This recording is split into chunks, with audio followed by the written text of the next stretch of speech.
Today's show is pre-recorded. Y'all know what time it is. Y'all don't know, y'all better ask somebody.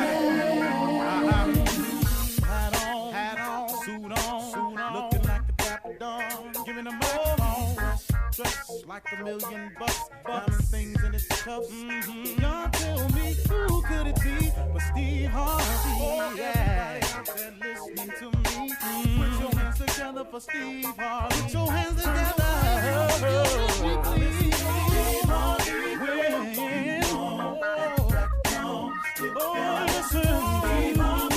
Why don't you join me?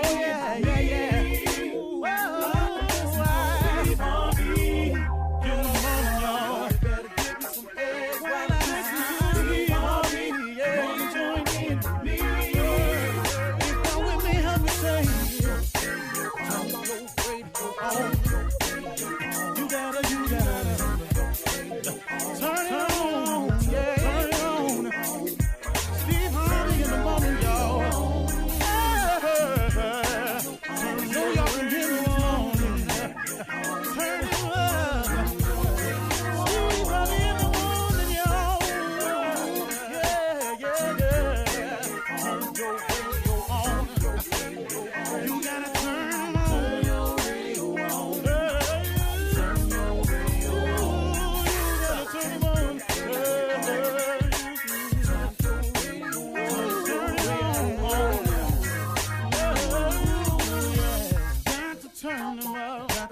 Steve Harvey got to turn them out. Got to turn them out. Harvey turn them on to the morning, y'all.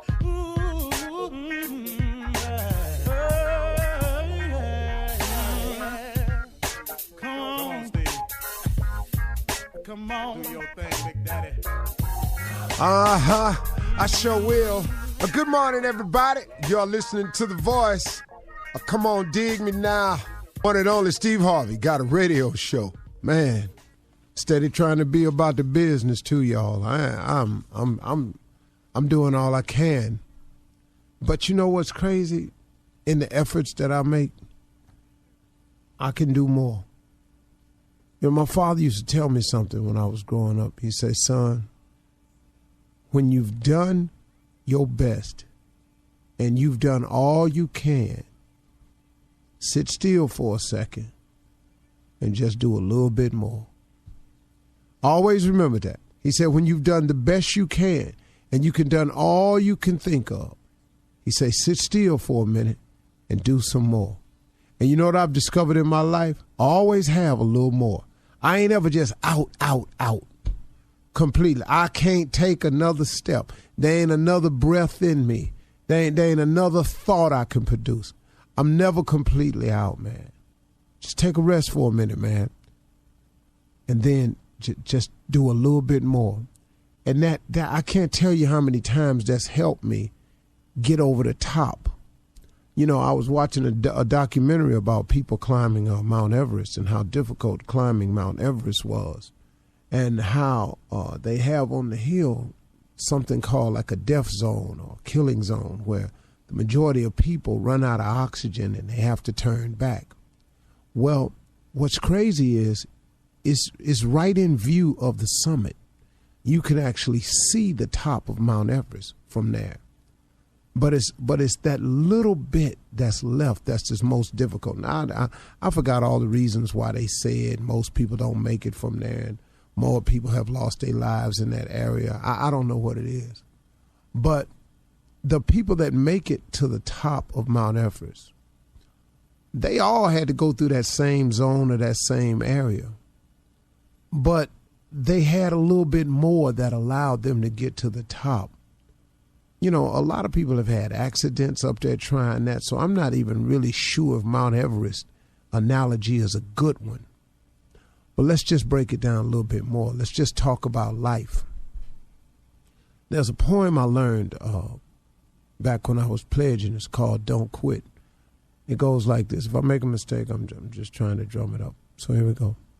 It says, when things go wrong, as they sometimes will, when the road you're trudging seems all uphill, when your funds are low and your debts are high, when you want to smile, but you have to sigh, when cares are pressing you down a bit, Rest if you must, but don't quit. For life is queer with its twists and turns, as every one of us must sometimes learn. And many a fellow has turned about when he might have won had he stuck it out.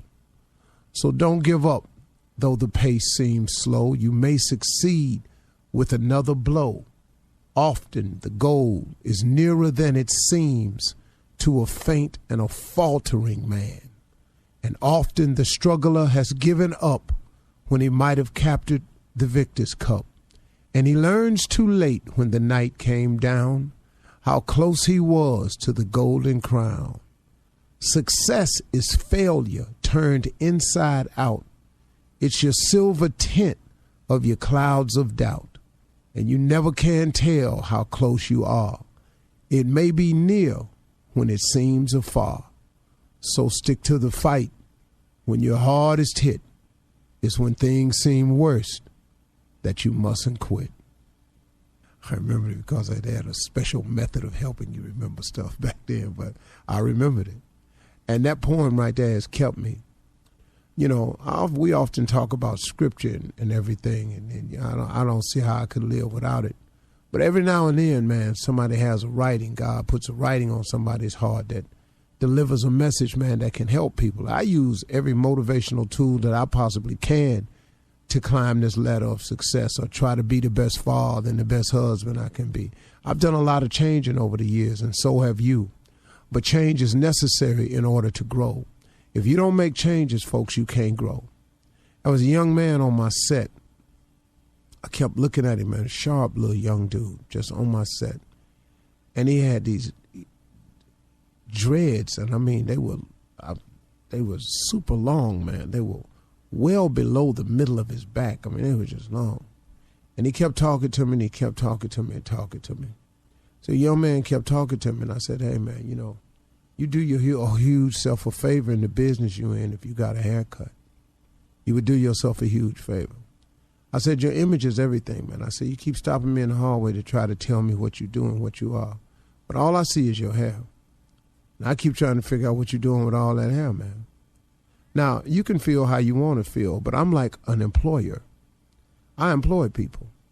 So when I'm walking through the hallway and I try to think of you traveling with me and you sitting in a meeting with me, I try to imagine you in your suit sitting there talking business with me. And so just like other employers are, I'm just having a real story with you. So I said, man, you ought to consider cutting your hair. He said, man, Mr. Harvey, I've been growing this hair since I was a little boy. I said, how old are you now? He said, 28. I said, well, how long you want to hang on to what you was when you was a little boy? You know, if you started growing your hair when you were a teenager, I mean, you're 28 now.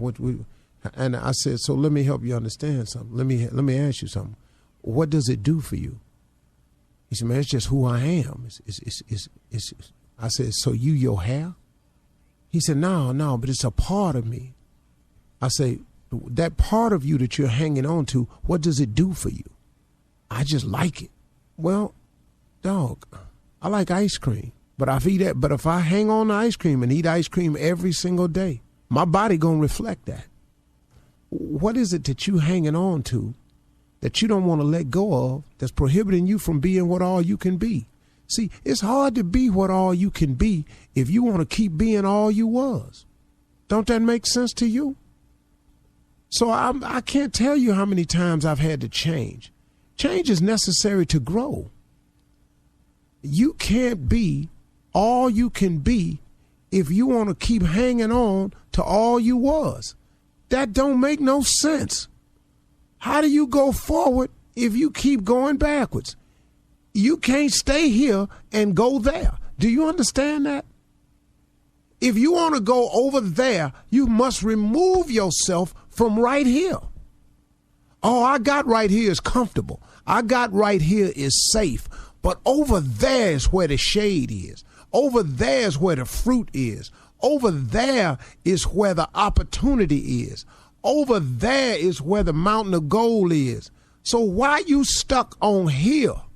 You got to leave here to go over there. You can't be all you can be if you want to stay stuck on who you was.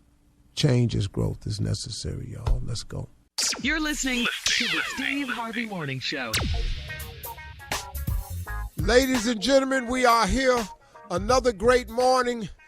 This morning is a little different than other mornings, though, because normally I open up with, I ain't going to stop. I'm opening up with gratitude. I'm glad I'm here. Grateful I made it. Glad I wasn't at the Oscar last night. So many things to be grateful for. Child. You know what I'm saying? I'm going to tell you right now, though. Okay. Okay now. This what we doing? Ladies and gentlemen, Shirley Strawberry, Carla Farrell, the mouth of the South, Mississippi Monica Jr., the Wonder Boy, Kill Space, and nephew Tommy and myself, we are here. I normally would go, Junior, what's on your mind? But I already know what's on his mind. Yes, you do. Because it's on everybody's mind this morning. Yes, yes. Unbelievable. Come on. That was unbelievable. Hey, let me tell you how crazy it is. I'm not even in the country. Uh-huh. Yeah. Listen to me, man. I'm in the Middle East. All they talking about. Dog. What are they all saying, they, Steve? all they talking about, first of all, you got to understand, Will Smith is an international star. Yep. Yes. So yes, most superstar. people know who he is. Those who don't are trying to figure it out over here. But the number one question is, Don't know now. why did he do that on television? Yep. That's number one. We're all trying to figure that out. That's a worldwide question. That, We don't know. ooh, if he could take that one back. That was not good, man. I mean, in his speech, he sounded like he felt justified, though. In his acceptance speech, he also won Best Actor for his performance in King Richard. Yeah, it puts a blemish on that. I'm sorry. It puts a blemish on it. A big one. It was the most iconic moment in TV history that Chris Rock said a joke and you got up from your seat and walked on stage And hit him. and assaulted him. That is assault. Yeah. See, here's the history I know behind it. First of all, knowing Chris Rock the way I do, Chris Rock is not a mean-spirited guy. And he definitely don't do stuff about people's family, wives and stuff. What happens is, and to my understanding, this is what the insiders are telling me, Jada's hair is that length because she has some type of problem. And her daughter had cut off her hair to support her in it. Yes. So, and I guess it bugs Jada, which I can understand. Yeah. When Chris Rock made the joke, I don't think it was about that. It was simply about the low haircut, her resembling Demi Moore when Demi Moore did G.I. Joe. Right. Jane. Yeah, Jane. And I think that the joke was looking forward to G.I. Joe Jane. And that was the joke. Jane 2. Right. Jane 2. And that was a joke. I don't think it was like cracking on her condition or anything. Because Yeah, Will laughed at it at first. Exactly. Will laughed. Then when he saw his wife, he went up there. When we come back, we're talking about this morning. I'm going to give you my opinion after I hear from the crew. I'm going to let the crew share their moments. Okay. All right, coming up at the top of the hour, we saw it last night. We'll talk about it when we come back right after this. You're listening to the Steve Harvey Morning Show. All right, Steve. So we all saw it last night at the Oscars when Will Smith walked up on stage and smacked Chris Rock in the mouth for telling what we all thought was a harmless joke, which comedians do all the time at the Oscars. Will laughed at first about the joke. Jada didn't like it, and here we are. I don't think that knowing Chris, was talking about a condition in her hair. I don't even think he's aware of it. I don't either. I'm just talking about the G.I. Jane joke being she cut her hair off like Demi Moore. Will Smith laughed at it at first. Yes, he did. And then he went up on stage and slapped this dude. Now, kudos to Rock for being professional. Yes, sir. He's a G to me. Chris Rock is the ultimate professional. And he took the slap like it was from a third class. He didn't buckle or nothing. He just went boom. And then he said, damn, man, Will just slapped the sugar honey iced tea out of me. It was a joke, man. It was a joke.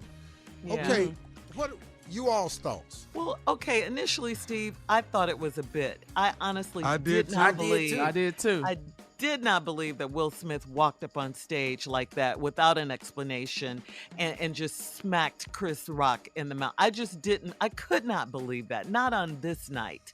Not on this night. Everybody said Will was the favorite to win the Oscar. All of it. It was Will's night. Why would you do this, Will? I think he blemished his whole couldn't night. believe I it. think he blemished his Oscar. This was the most unclassy thing I have ever seen this guy do ever, man. Ever. Yeah. Y'all know me. Oh, I Yeah, couldn't have ride been down. Chris. Mr. You Ride know Down me. There.com. Yeah. Oh my God, Will! I'd have beat your ass at the You would have Oscars. reacted, huh? I I would think have. for me, the issue, it was so much going on. Like, I thought it was comedy too. I thought it was a skit. I thought it was a comedy bit. Once I realized what was really happening, I was mad. I was mad that it happened. It was such an iconic night. Will was Packer flawless. Will Productions, Packer. produced by a Oh, black man. man. Beyonce performing, opening up.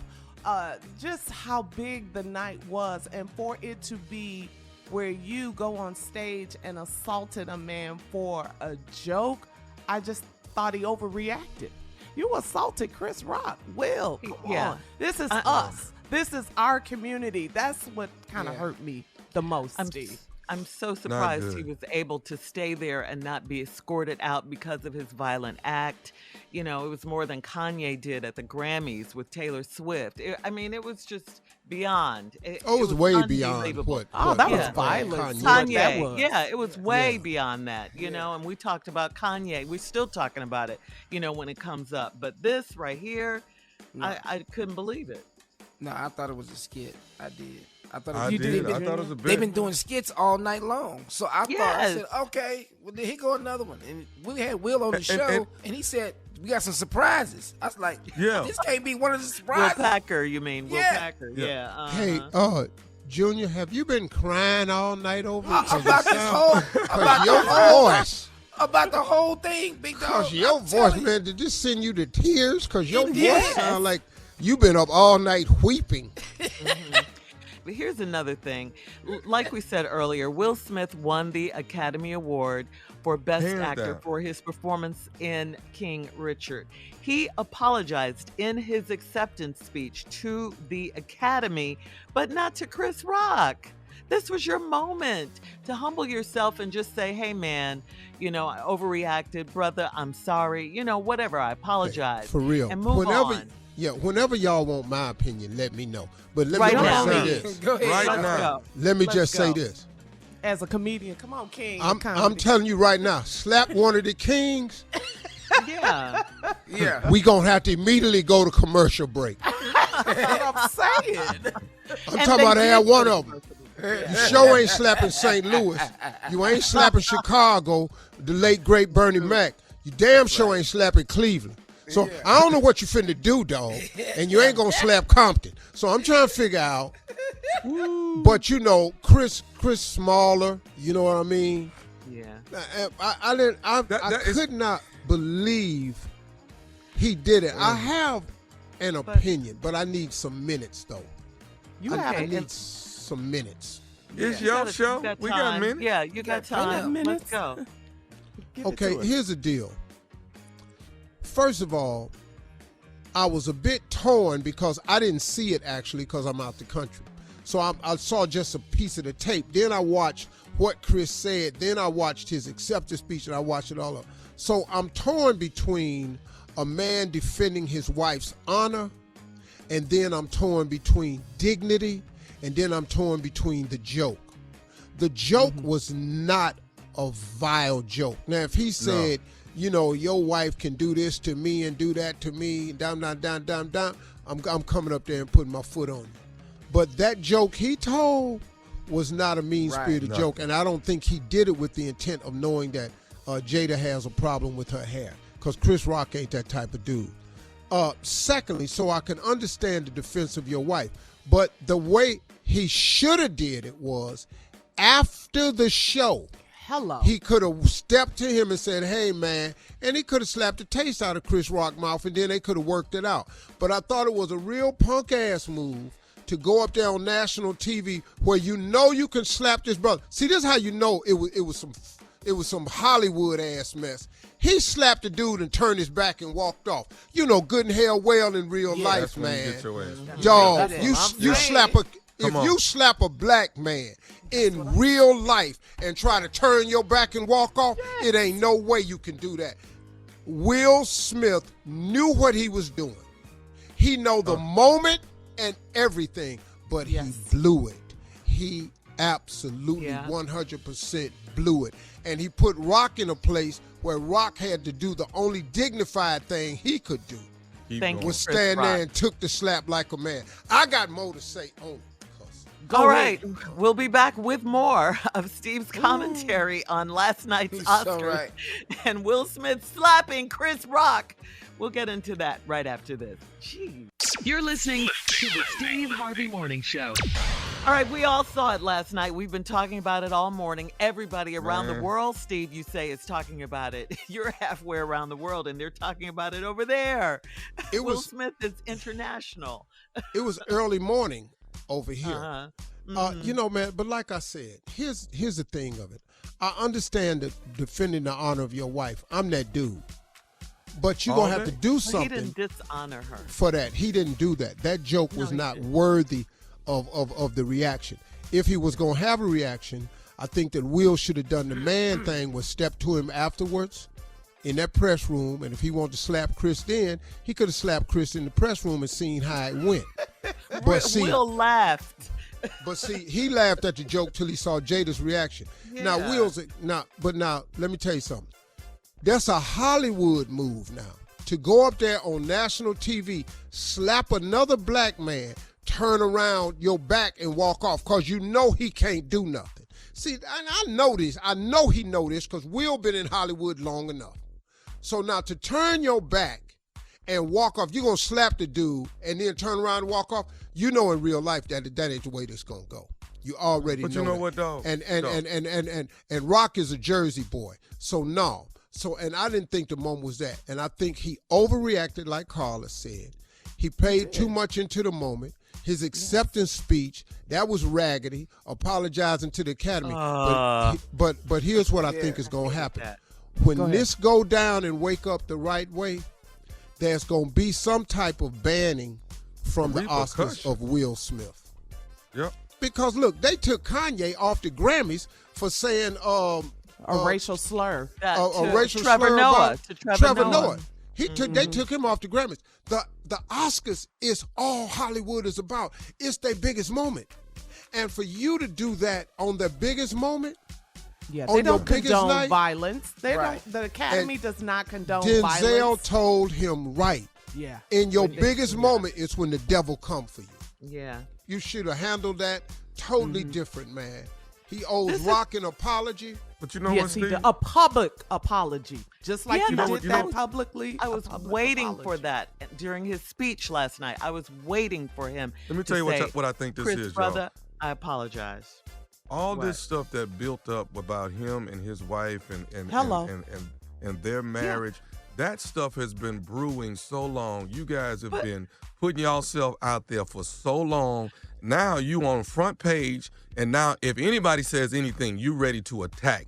But you put this out there. Y'all been putting this out there for months. All y'all business. Right, or how your business for months. How else would we know it if they didn't tell us? Right. We don't know what's going on in their bedroom or anywhere, anything about their marriage. Yeah. We just loved Will and Jada. That was it.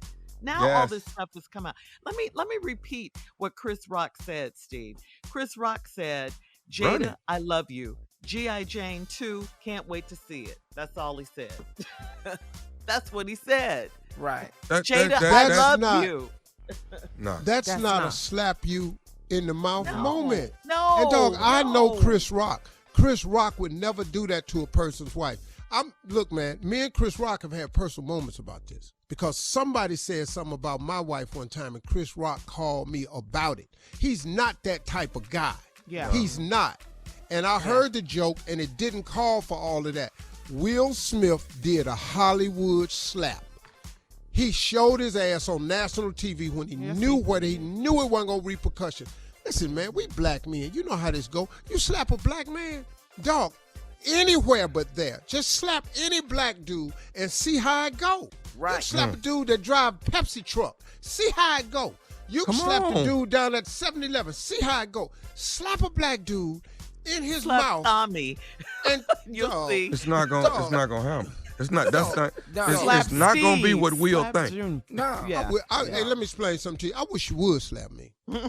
I wish you would. And Black let me tell you people something. wish. I might not be able to whoop you, but we damn sure finna find out. Yeah. We finna find out. We got to Got find to know out. something. And see, I can get whipped. I know I can. I ain't what I used to be. But I tell you what I still am, though. I'm that one. Yeah. That I ain't the turn the other cheek dude. I ain't never been him.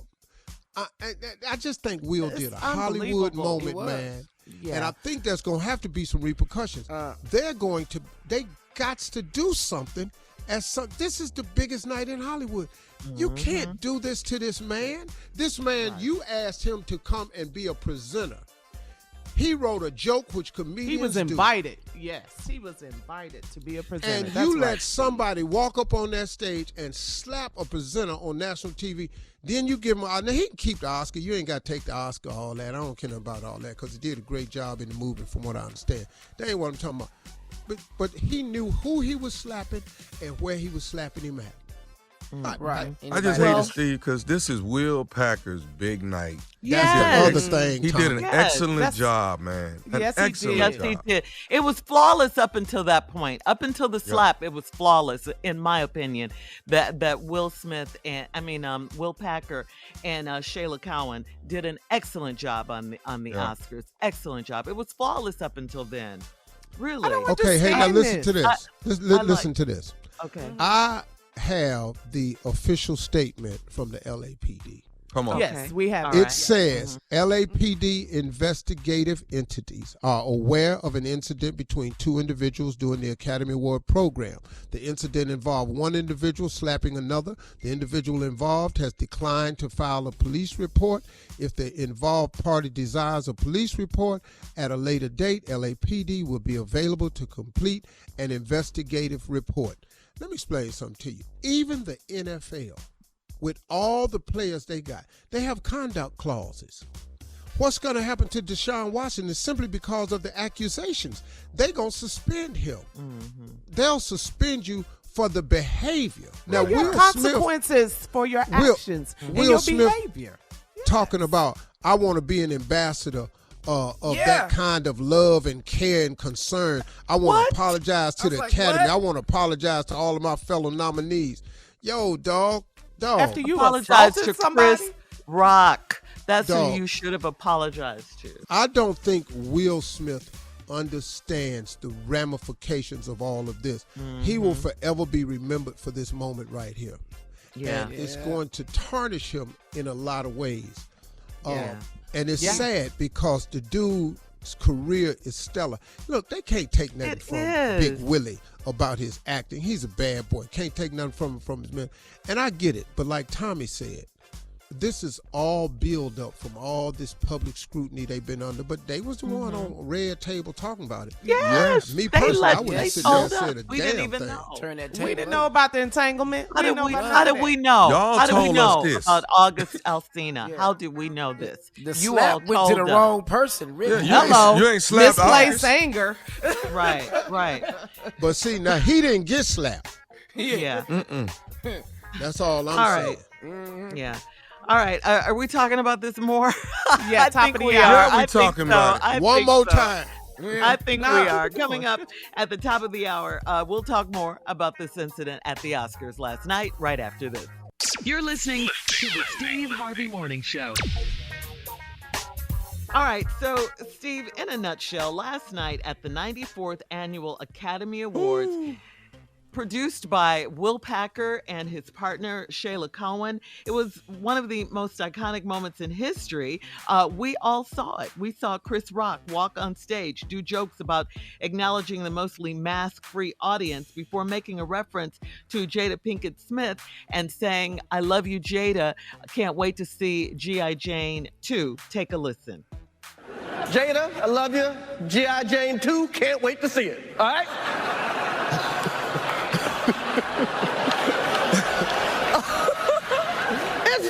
right, that was a nice one. Okay.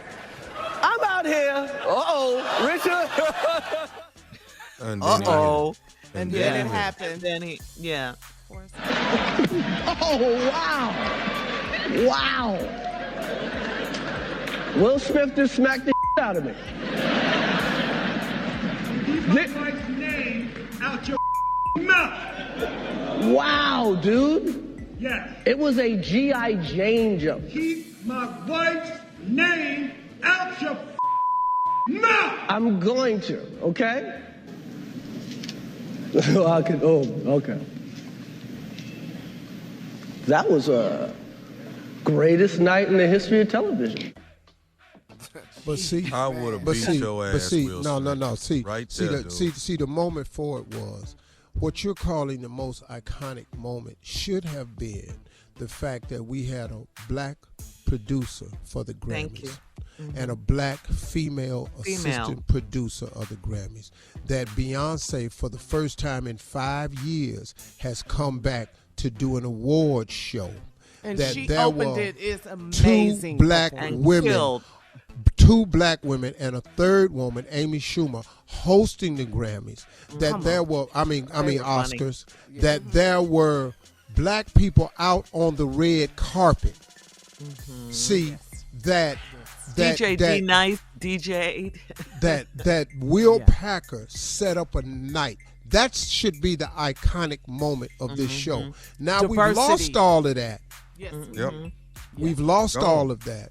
Now, see, damn diversity. Some black people was allowed for the first time to participate in a way that we've never participated 94 before. years. There ain't no damn diversity. That's some damn black people finally getting to participate in the biggest award show of the night.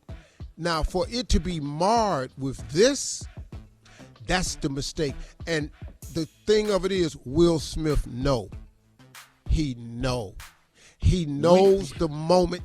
He knows the grandeur of moments. He has been there before. This dude is Hollywood. Will Smith he ain't no rapper. He ain't from the grit. Will Smith is Hollywood. Why? He Hollywood. Okay, Steve. Why do we always destroy us? Why do we can't do have that? nothing, Tommy. Nothing. We do that to ourselves, man. We can't blame the white man for this. Can't blame the white man. Nothing. This is us. We do this to us. Yeah, Yes, we sir. do. It was just. But see, I was shook. Here's the sad part. Me too. Here's the sad part. Come on. We are the only race that's responsible for the actions of one another. See, we shouldn't even have to say, why do we do this to us? Because what that does is that keeps them doing it to us because now we do it to ourselves. That's See, right. we've got to understand what's really at play here. The moment, Big Willie is smart enough to know what this moment is. Now, I got what you're trying to say about God got me defending, my family. Oh, dog, but this wasn't necessary. See, Steve. Don't put God in it and then walk up there and do something ungodly. Yes. Will is not a gangster anyway. No, He's not. at all. He's not. He's not. He's not a gangster. This is not what you do, Will. This is not what you do. I think Kanye think this was stupid. You know what I'm saying? I think Kanye think this was And that's pretty bad. Yeah, that's saying a lot right there. Well, let me ask you, Tommy. Do you think it was stupid? This was outstandingly ignorant right here. This right here. He tried to get fancy with the residential expert. Yeah. He said. Yeah.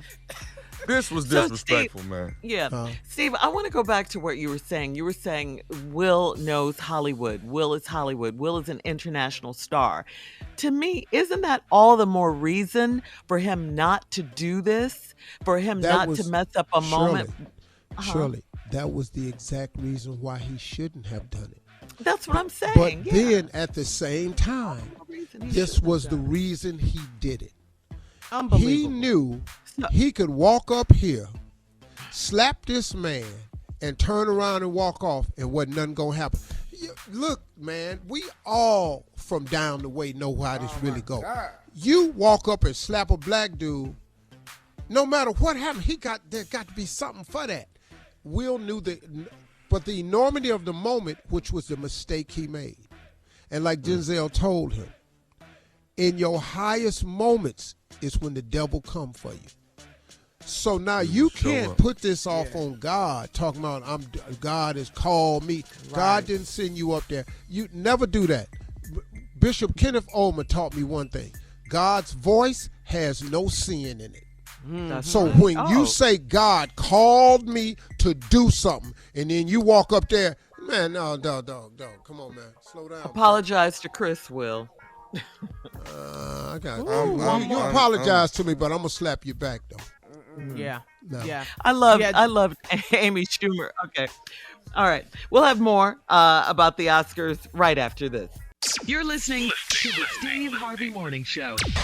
All right, we've been talking about it again all morning. I mean, how could we not? It was such an iconic moment last night at the Oscars when Will Smith walked up on stage and slapped Chris Rock for a joke Chris Rock made about Jada Pinkett Smith being in G.I. Jane 2, the movie. Jada, I love you. Can't wait for G.I. Jane 2 is what Chris Rock said.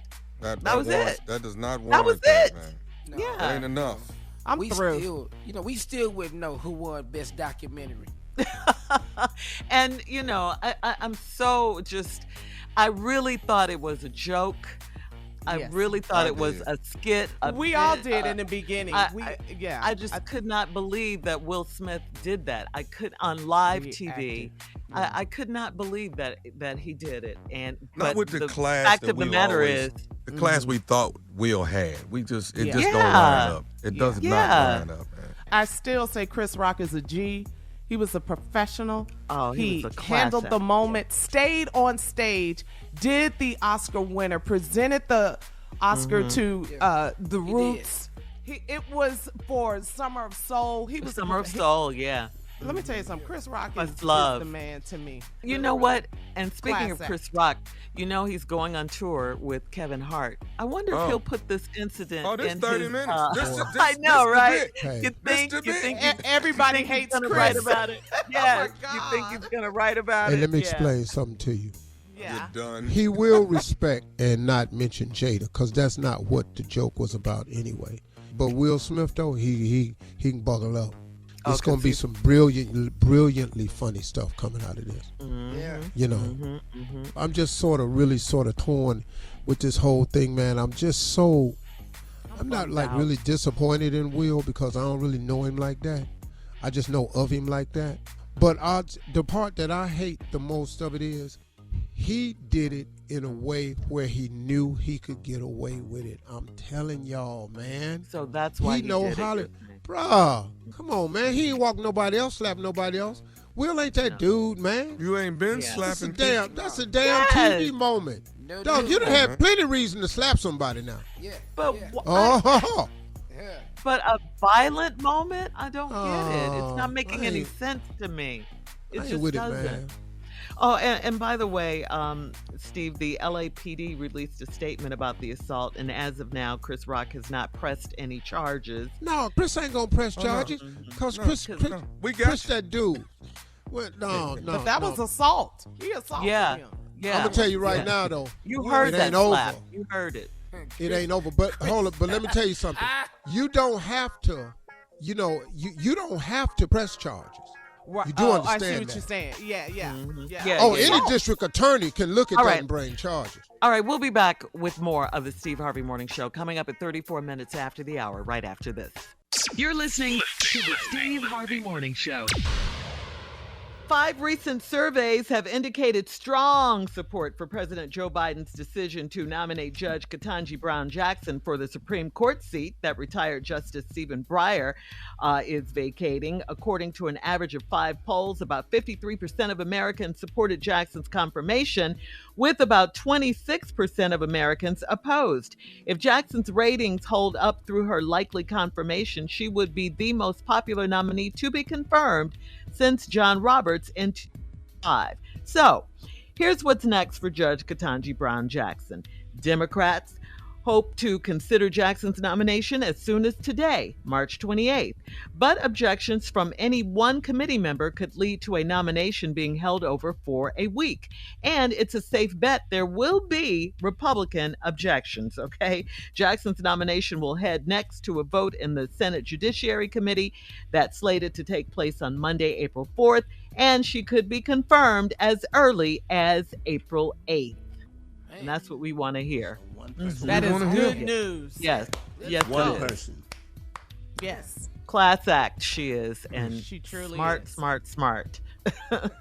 Brilliant. She get in there, though. We got to warn her about Clarence. You know, he ain't good around black women. You don't know how that Is Clarence sick or is he hiding? What do you think? Well, I think he's out of the hospital. He's out now, yeah. Yeah, I think he's His out. wife might be hiding. Nah, she might catch a case. Yeah. Leave her. Yeah. Man, that white woman ain't afraid of nothing. Nothing. Ain't nothing gonna happen to her. You don't think he knew? Oh, yeah, I'm pretty sure he knew. Yeah. Come on. Yeah. What'd you say, Steve? Even if he didn't know, what he gonna do? Exactly. Yeah. They're saying he Whenever- should resign. He should resign or be impeached. Well, one of the two. See, you know, where she holding that, you seen that family picture where they got their dog? No, I haven't seen that. What about it? You ain't seen that picture? The dog is closer than he is. He look real secondary to that dog. Ooh, that ain't a good sign, Clarence. Oh, my God. Well, at least he's out of the hospital. He had an infection or whatever. At least he's out Yeah. now. Oh, I don't want nobody. I don't wish no bad on nobody physically. I don't mean it. But Right. you know, Right. if your wife got something to do with this insurrection, Yeah. She needs to do her time. Yes. Yeah, you had something Like to do everyone with else. this treason and all of that. Man, he can't control that white woman. I don't know why y'all think that he What, can. Jay? He Tell can't. us He how you got really no feel. control over it. She just I does mean, whatever none. she wants, Jay. Did she climb that wall? Can she climb that wall? hell no. She went to the rally. Yeah, then she left. That's why they said she left. Yeah, she said she left because it was cold, which is a lie. No, she left because she got caught. Yeah. Changing your story. She got I spotted. thought she went to check her trap, make sure everything was in place. Then she left. Yeah. Clarence He gave can't do us. nothing with her. He gave her speech. We want you on that wall. We need you on that wall. Come on, a few good men. You can't handle the truth. Jack All right. Nicholson. Okay. But again, you know, we're just supporting and loving Judge Katanji Brown Jackson right now. Yes. You know, looking forward know to her what? confirmation and making You know what history. about her? I was listening to these whole things that they're doing. She's more qualified Than anybody in the room. over half the judges that are in the position. And she's Yeah. more qualified than the people that are questioning her. Than the Yes. senators. Exactly Oh, right. with- Exactly them, right. Them podunk senators that's questioning her, they can't hold a candle to this woman. No. And what was But they Lindsey talking to Graham her so about, angry about? oh, that fool. And then Ted Cruz holding up the little book. Are you saying by this book that children are racist? Yes. Shut up. If your funky mammy and daddy is racist and have taught you the N word and you in elementary school, you're damn right your baby racist. Mr. Sitting up in here Cruz. got a little 4-year-old in a Ku Klux Klan robe. The 4-year-old is racist. We got to stop you from using mammy, though. We're going to have to stop you from using mammy. Please. All right, coming up next, the nephew with the prank phone call for today, right after this. You're listening to the Steve Harvey Morning Show. Coming up at 4 minutes after the hour, today's Strawberry Letter, okay? And the subject is they want equal treatment. But right now, it is time for the nephew and today's prank phone call. Neff, what you got for us? I don't know. I don't know if I could be stupid this morning. I don't know, y'all. Oh, you can. You can. Don't doubt yourself. Believe in yourself. No. Just keep talking. Go ahead. I don't know. we'll I hear don't it. know. You know, there's always you know that you could be in a stupid depression, you know, and I'm in a stupid all-time low right now. Yeah. Why? I'm just not feeling stupid today. You know? It's like But you are, though. Because you are. You pulling it you off. are. Yeah. Yeah. Okay. It's an involuntary muscle. It just happened for you. Yeah. If you think it's there, I mean, I'm just, I'm a little depressed because I don't feel stupid today. I'm going through it. It happens. Right? Trust. Who you are, though. Who you are. Let me just say this to you, Tommy, as a confidence builder. You've never missed. Yeah. I think you act your absolute stupidest when you don't think you are. Man, that's a boost. That's a pick me up. That right there has part, been the that most part, alarming part to me. Yeah. See, Yeah. like right You now, think so? right there. See how you questioning it? As stupid as you've been, for you to even question it. That's I see where stupid. you're going with this. Yeah, I see where you're going with That's this. true. Steve. Yeah. That's good. I just feel like this morning I have not said nothing stupid that really has registered. You know, I haven't said anything. Right here. that- Are you Well, let listening? me play devil's advocate. You haven't said anything like super intelligent or smart either. So That's for damn yeah, sure. Yeah. right. So What's that? you got to Wait a feel minute. stupid. You have to right now. Oh no, Tommy, I got a word from God. You stupid. My child. The Lord didn't weigh in. You got to believe that. Okay, let's give it a Don't shot. ever doubt yourself, Tommy. You feel Don't ever better doubt now? yourself. Be confident. No, Be not confident yet. in I your just stupidity. it just ain't it ain't quite turned over, but it's all right. I'll work with it. This right here is that ain't. Are you sleepy? No, I'm not sleeping. I just don't feel stupid. I just But don't. I agree with you. I agree with you, Steve. The more he talks, the Is more he listening? it comes out. It comes. Yeah. Facts. Surely. Yeah. When you say one of your lines is, I just don't feel stupid. Yeah. That don't say it all to you right now. Oh, that's not. Everything. Yeah, you I know see what? Steve's point. Yeah, it went over my head the it's first right. time. I ain't missing it right here. Huh? I got Yeah, it. I just- got it. Just keep talking. Keep I'll talking. tell you right now, Tommy. The fact you trying to reach the feeling is stupid. Point. Man, All right, let's try it. We're gonna try it with a prank. This right here is. Stop now. I'm going through it. This right here is that ain't my brother's baby. Okay, that ain't my brother's baby. All right, let's see if I can be stupid. Cat dog. Don't worry about it. It's something I need to take care of. I'll talk to. Hello? May I speak to Terry? This is she. My name is Daryl. Damon is my brother. I don't live in Dallas where y'all live at. I'm the one that live out of town. But we done had a family meeting and talked about it. And I know Travis is your son. He 8 years old. But the problem is, the reason why I'm calling you, Terry, is because we done found out that Travis ain't none of Damon's child. Excuse me? Travis ain't none of Damon's child. He been paying you child support here for the last Wait, hold on. And you said your name was who? I'm Daryl. I'm Damon's brother. And who gave you this information? We all done found the information out. We actually gonna go down there to the courthouse and get all this stuff rectified. But we done found out that Travis ain't none of Damon's child, and he been sitting up here sending you money $700 to $800 a month, and this child ain't even here. Now I hate for Travis to find this out, and he gonna have to find it out. But Wait. He ain't finna find that.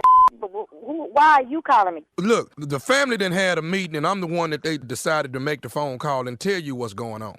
Now I No, don't. but you don't have a damn thing to do with this. You ain't nobody daddy over here, so I'm not sure what you're calling for or who died made you king, or wanted you to be head in charge to call, but that is not gonna work out. But why are you doing this to my brother? That's what I'm saying. For 8 years, the man been sending you $700 something a month, and this ain't even his child. Well, why am I even talking to you? I'm not really sure. Your brother need to call me if he has any problems or questions. You have a good day.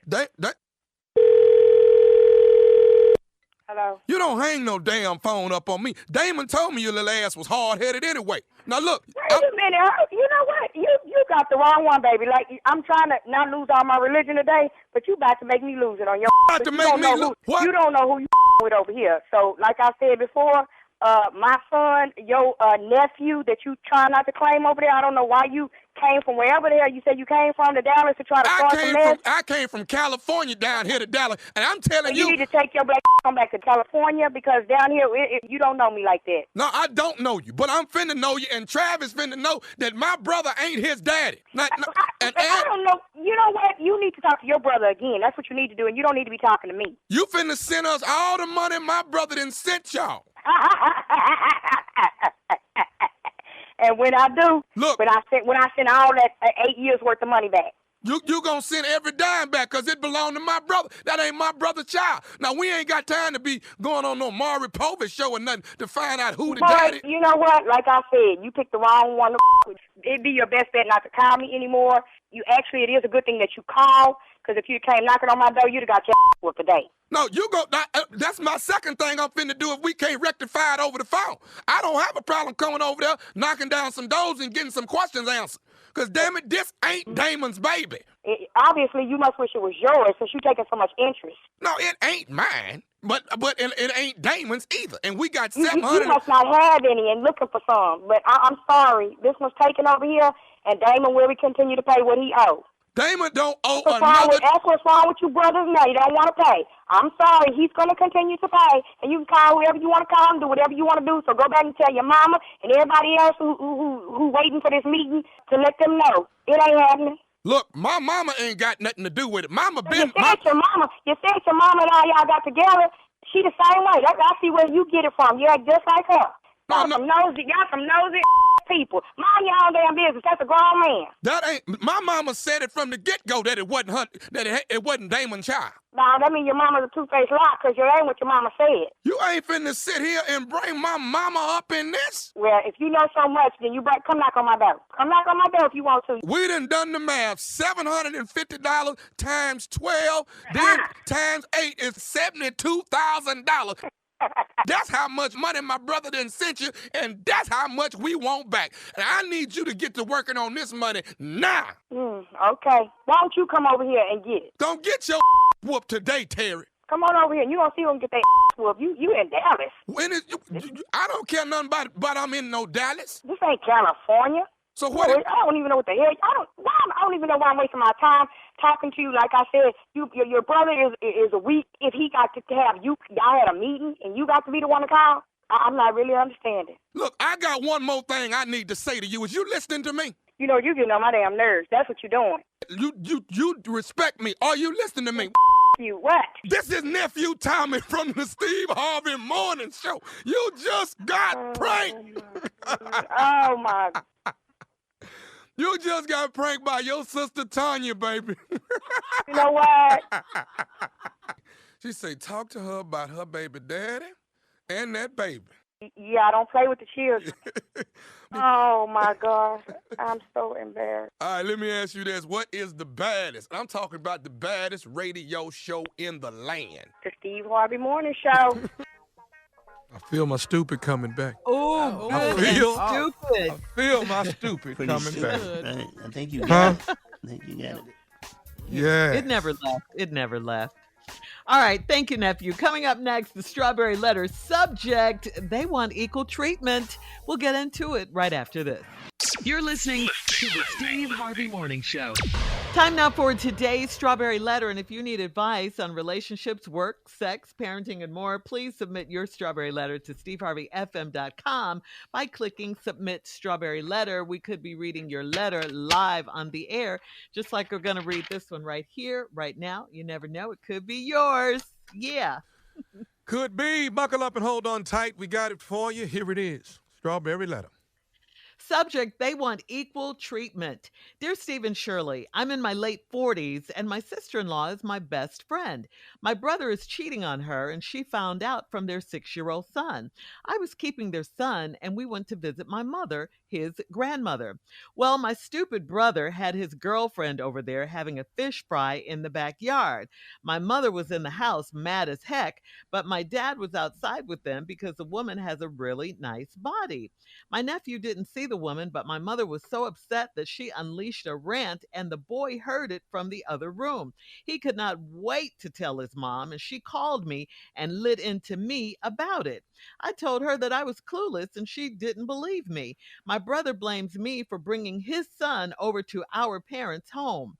My brother ended up moving in with my parents temporarily and continued to date this side chick, even though he was trying to work things out with his wife.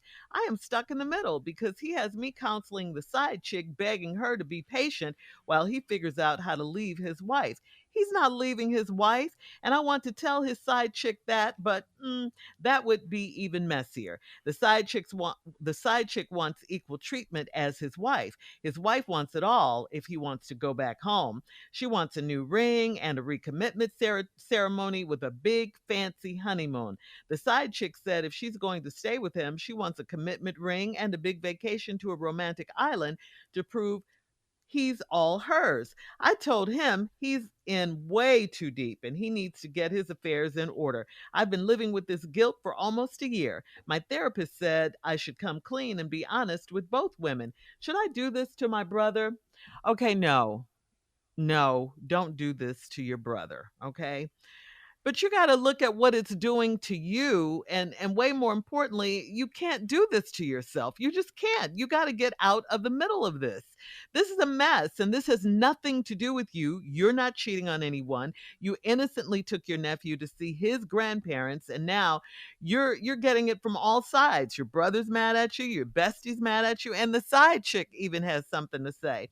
And she shouldn't have anything to say about any of this. It's amazing to me, though, that a six-year-old little boy couldn't wait to tell his mom about the side chick. I mean, he must be really advanced because when we were kids, we constantly heard the phrase, stay out of grown folks' business. But his mom probably put him up to it. I don't know.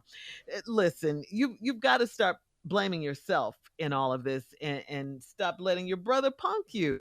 And his side chick and his wife, your bestie, they're all using you. You got to stand up for yourself. Tell them all to kiss your behind. You had a choice. Kiss your behind. Tell them to work it out, and tell them to leave you out of it. You could tell them one of those or all of those.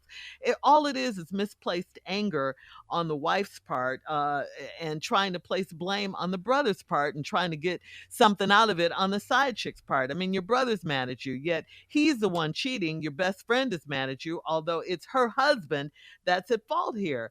I mean, I think you should get you some business immediately, because clearly you have none, because you're in this. You got to stop feeling guilty and thinking you caused this and get on with your life. I mean, you've been going through this for a whole year now, feeling guilty. You're the one that needs the getaway. They need to all pay for your trip, not them. They don't need to go anywhere. And as far as your therapist goes, fire him, whichever. You're the one that gave you this bad advice about coming clean. Steve? Excellent response. I think what you said is spot on. I agree 1,000% with everything you've said. I can't really add nothing to this except a very unique perspective, because there's some lies being told in here. Yes. And that's where I come in. I love it. Now, this woman that wrote the letters is writing because she's stuck in the middle, obviously. I'm in my late 40s, and my sister-in-law is my best friend. Okay, there you go. My brother's cheating on her, and she found out from their 6-year-old son. So the aunt was keeping her nephew, which is the 6-year-old. Went by to visit her mother with her nephew, which is the mother's grandson. Your dumbass brother had his girlfriend over his mom and daddy house having a fish fry in the backyard. My mother was in the house mad as heck, as most women would be, but my dad was outside with him because the woman had a really nice body. I don't know if that's the reason. I think the daddy was out there because, well, the daddy was just being the daddy.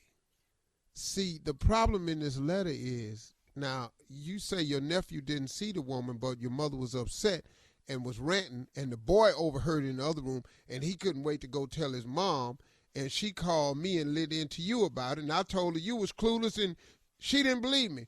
Well, why would you take the boy, the nephew, over to your mother's house if you knew your brother was over there with another woman? There's no way you would have done that. Because you're a nice aunt, you wouldn't have done that to the boy. But your dumbass brother over there, you know what the problem with your brother is? He got too much support for his BS. That's what's wrong. And when we come back, I'll explain it to you. All right, we'll have part 2 of Steve's response coming up at 23 minutes after the hour. Thank you, Steve.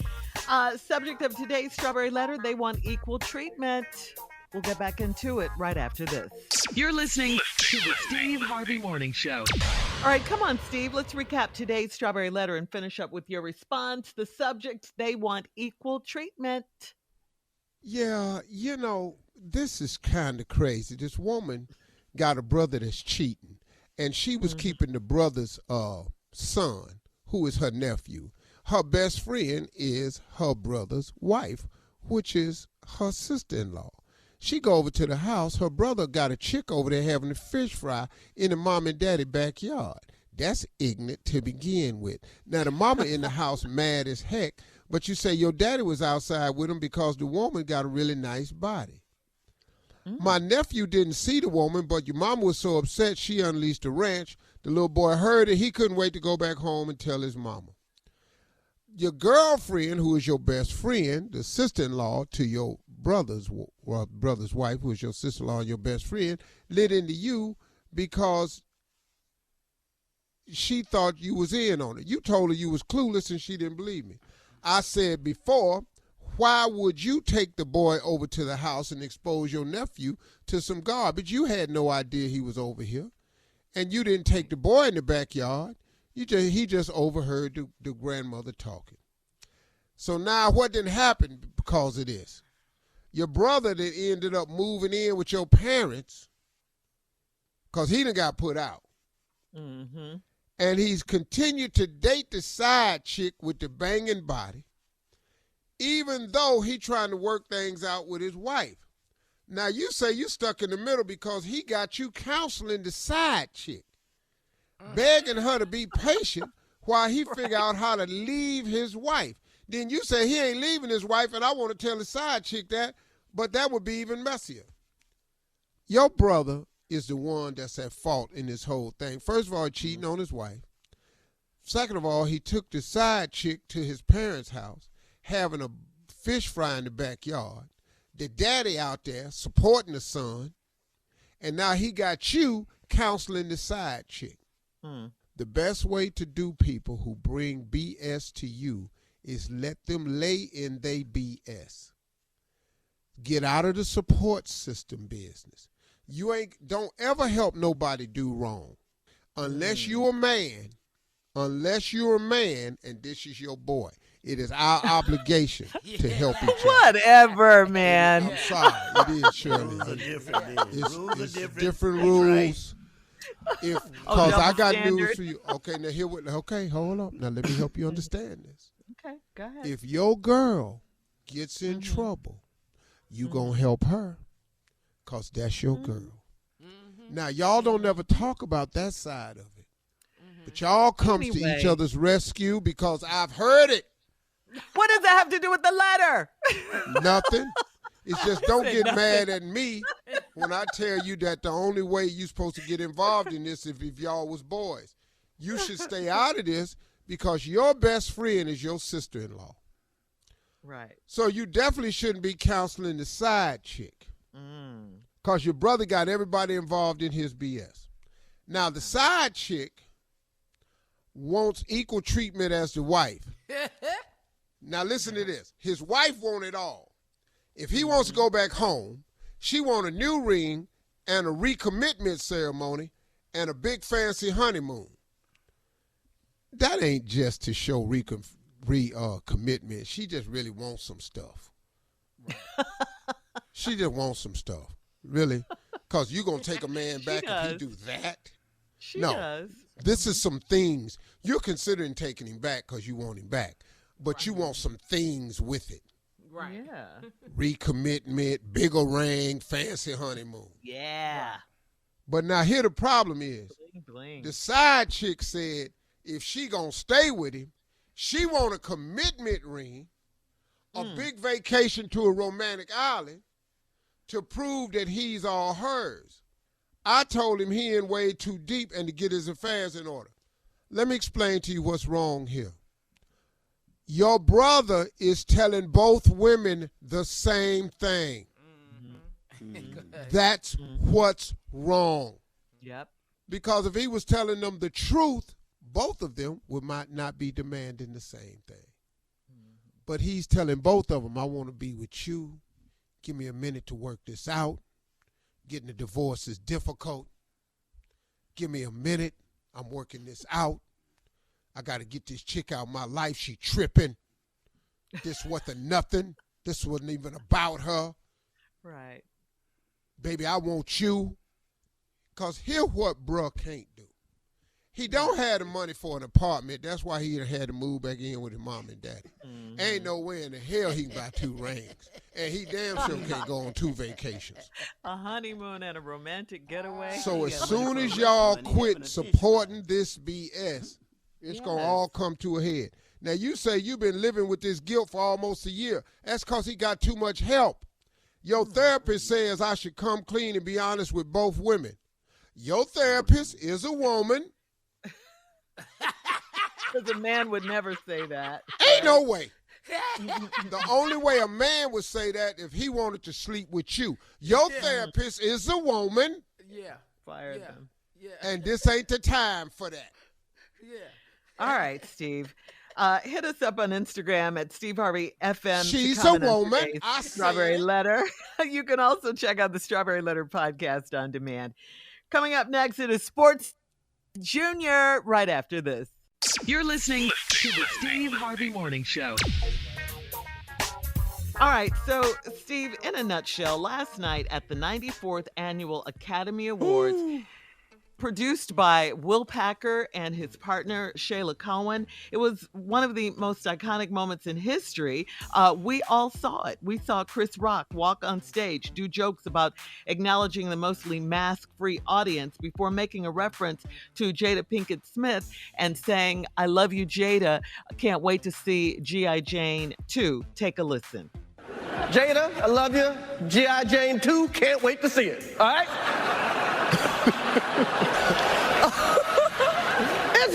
That was a nice one. Okay.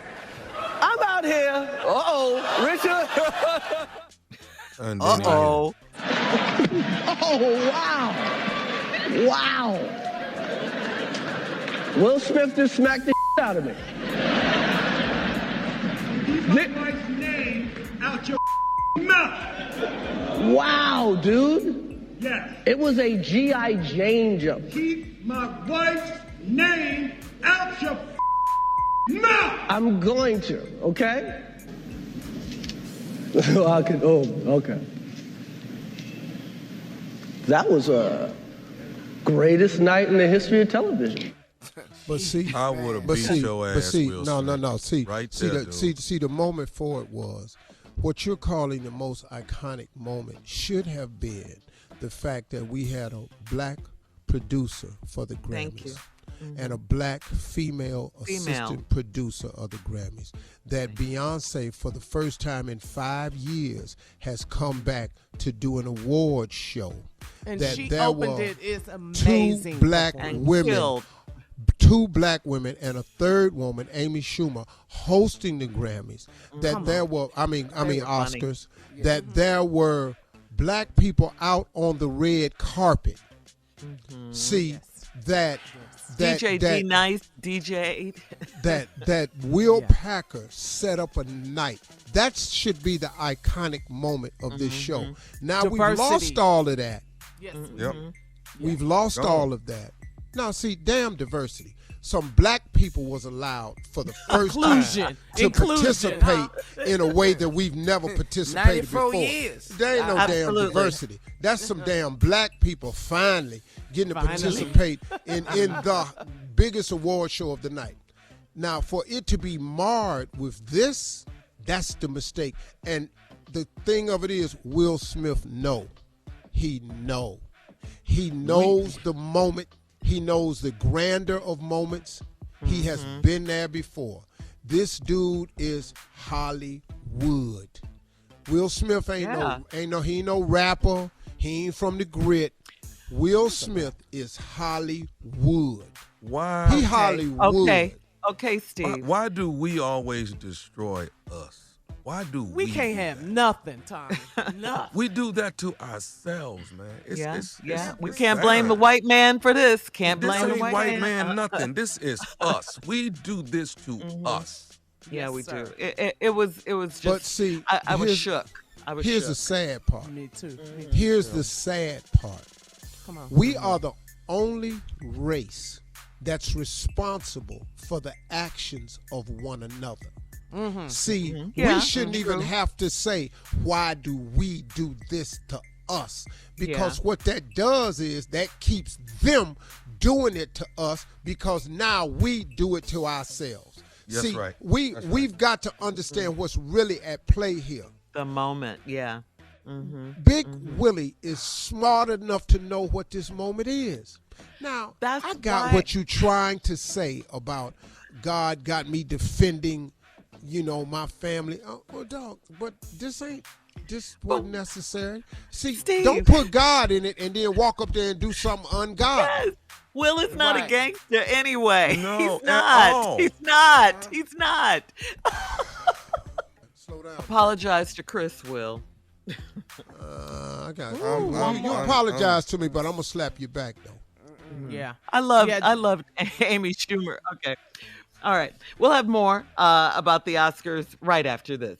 You're listening to the Steve Harvey Morning Show.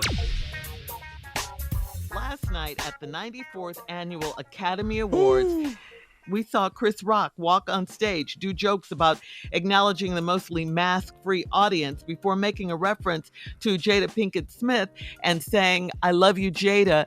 Can't wait to see G.I. Jane 2." Steve, I want to go back to what you were saying. You were saying Will knows Hollywood. Will is Hollywood. Will is an international star. To me, isn't that all the more reason for him not to do this? For him not to mess up a moment? Surely. That was the exact reason why he shouldn't have done it. That's what I'm saying. But then at the same time, this was the reason he did it. Unbelievable. He knew he could walk up here, slap this man, and turn around and walk off, and wasn't nothing gonna happen. Look, man, we all from down the way know how this really goes. You walk up and slap a black dude, no matter what happened, there got to be something for that. Will knew that, but the enormity of the moment, which was the mistake he made. And like Denzel told him, in your highest moments is when the devil come for you. So now you can't put this off on God, talking about God has called me. Right. God didn't send you up there. You never do that. Bishop Kenneth Oldman taught me one thing. God's voice has no sin in it. So when you say God called me to do something, and then you walk up there, man, no, dog, come on, man. All right, we'll have more right after this. You're listening to the Steve Harvey Morning Show. Time now for a game of Would You Rather. Would you rather, think about this one, guys. Would you rather be a middle-class white woman or a rich black man? A rich black man. Rich black man. B. Yeah. Steve said, I just want to stay me. I want to stay black. I just want to stay me. A rich black man. Yeah. I don't know though. Membership has its privileges. These white women. That's the point of the Would You Rather. Yeah. They got it made. Y'all had it. I missed it. You didn't. Okay. Would you rather be a middle-class white woman, or a rich black man, which you already are? middle-class white woman or rich black man? Why the hell would I want to be a middle? Privilege. Privilege. Not finna be They no can do white anything, woman. say anything, get I don't give a damn what they get to do.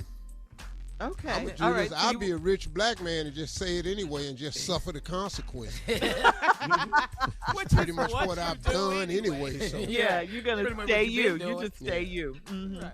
All right. Would you rather eat free at Chili's for 1 year, or no eating out for a whole year? Free at Chili's for 1 year. No, I or just no eat in and eating get what I out want. for a year. Yeah. I'm eating in. I'm not finna do chili for a year. I'm gonna die at that point. I had a lot of experience with that 2 for $20. I'm going with Chili's. baby back ribs. I've had a lot of dates at this place. I'm good at it. That country fried steak, got it. I know exactly what it is. Stephen J. That sizzling plate, Junior. Yeah. Fajitas. I haven't been to Chili's enough times in my life to even know. So, I mean, I haven't been to Chili's. So you're gonna, as much as you love having dinner out, though, Steve. So you're gonna stay in for a year, no eating out. So the choice is to eat out only at Chili's for a year, or stay in and eat for a year. Yeah. That's it. You got it. No, I'm gonna stay in. You know how many pictures I'm gonna have to take at Chili's? It's about the food or the. I don't give a damn about the food. It ain't but 2 Chili's, and Steve coming tonight. Yeah. Man, hell no. Every night. That's funny, Steve. You know this where Steve eat. All right, one last one. Oh, let's see if we can get to this one. Tell your mate how you really feel. Would you rather tell your mate how you really feel, or cry when she's mad at you? B. Still B? Cry no my way. behind. Hell, I can say what I really feel. Because if I do, she gonna be crying. We both gonna be crying, right? Both of us will be crying then. All right, coming up, thank you guys. That was Would You Rather for today. Coming up, it is our last break of the day, and we'll be back It to is the close last out break the of show. the day. Oh, yes! And we'll have some closing remarks from the one and only Steve Harvey right after this. You're listening to the Steve Harvey Morning Show. All right, here we are, guys, on this last break of the day on this Monday. We've been talking about it again all morning. I mean, how could we not? It was such an iconic moment last night at the Oscars when Will Smith walked up on stage and slapped Chris Rock for a joke Chris Rock made about Jada Pinkett Smith being in G.I. Jane 2, the movie. That's it. That Yeah. ain't enough. I'm just really torn with this whole thing, man. I'm not like really disappointed in Will because I don't really know him like that. I just know of him like that. But the part that I hate the most of it is he did it in a way where he knew he could get away with it. I'm telling y'all, man. So that's why he know did how it. Bruh, come on, man. He ain't walk nobody else, slap nobody else. Will ain't that dude, man. You ain't been slapping people. That's a damn TV moment. No, Dog, you done had plenty of reason to slap somebody now. Yeah. In closing, I wanted to talk about being motivational and becoming motivated. I spend a lot of time. I search Instagram for motivational things to capture my attention. Of course, you gotta weed through some of the garbage that's on there. But I spend most of my time looking for motivational stuff. And I'm online, YouTube, looking up motivational speakers and stuff because I enjoy hearing other people's takes. My two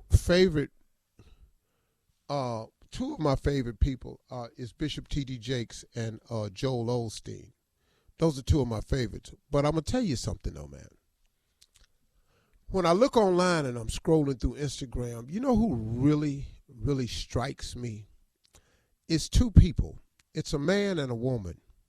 Coach Stormy. Coach Stormy, I see her on Instagram a lot.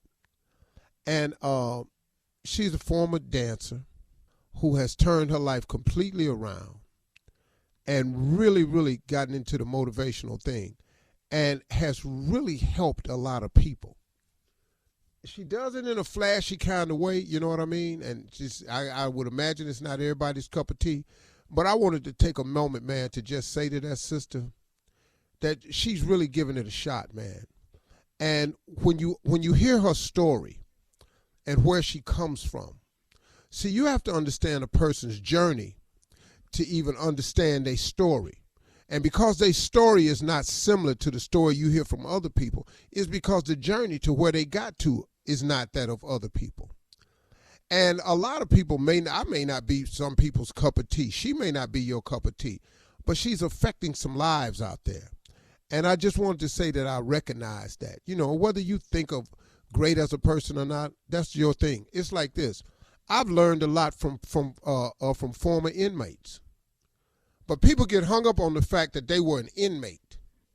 So, Steve, how you listening? Well, because I'm looking at somebody who overcame. I'm looking at somebody who found a way to turn their life around and get it right. You know what I mean? And once again, maybe not your cup of tea, but I don't really look at stuff like that because I've learned in my life not to judge people. Because while you judging and everything, remember you got a story too, and you got a history and a past that everybody don't know about. Now, just because everybody don't know your history or your past don't mean you ain't got one. So while you snubbing and turning your nose up at somebody's story, hey, suppose we knew your whole story. Suppose we knew the truth about you. So I'm okay when people expose themselves and become transparent and tell you the way they got to where they are. I'm okay with that. But I just wanted to say that about that sister, man. I think she's effective. I think she's helping a lot of people with her story. Now, you know, she ain't Oprah. I got that. But then let me ask you a question. Who is? She ain't Tyler, but who is? She ain't Michelle Obama, but who is? She one of a kind, just like those people are one of a kind. Also, I want to take my hat off to Eric Thomas, man. Eric Thomas, the hip-hop preacher, that boy right there, man, I'm telling you, man, when I really want to find something, I don't know nobody that's more passionate about being a motivational speaker than Eric Thomas. Let me tell you something, man. I listen to everybody. I listen to John Maxwell. I've listened to Tony Robbins. I've listened to a lot of speakers, man. I have yet to see the orator that Eric Thomas is. He's passionate. I was reading in the comments one time, this lady, I could tell who she was. Why is he so angry? That ain't anger. That's passion. How can you do that? I get accused of that sometimes. Mr. Harvey, why are you so angry? I ain't angry. I'm passionate. But that dude as a motivational speaker, Eric Thomas, that dude right there is on point. And I'm saying that to you to say this. Instead of spending your time going down to see what's on TMZ, take half of that time and start putting it into motivational speakers and just hearing what people's theories are. I've learned a lot from people, man, by just hearing their little thoughts. I get thought starters from people all the time. So take yourself off of TMZ and take yourself off of TikTok trying to get a laugh and try to pour something into yourself. A lot of these motivational speakers, I find many of them are coming straight from biblical principles, which are all most positive. Motivational speeches are spiritually based. But that's just a suggestion to you, man. Just try it. You know, it's the beginning of the week. Instead of looking so much at TikTok and TMZ and watching TV, take some time to pour something into yourself from some of these motivational speakers that can probably just get some of your thoughts started for you. That's all I wanted to say to you today. And once again, like I always say, if you didn't like that closing remark, just join us tomorrow and maybe you'll like that one, okay? And once again, as always, y'all, talk to God. He'd love to hear from you today.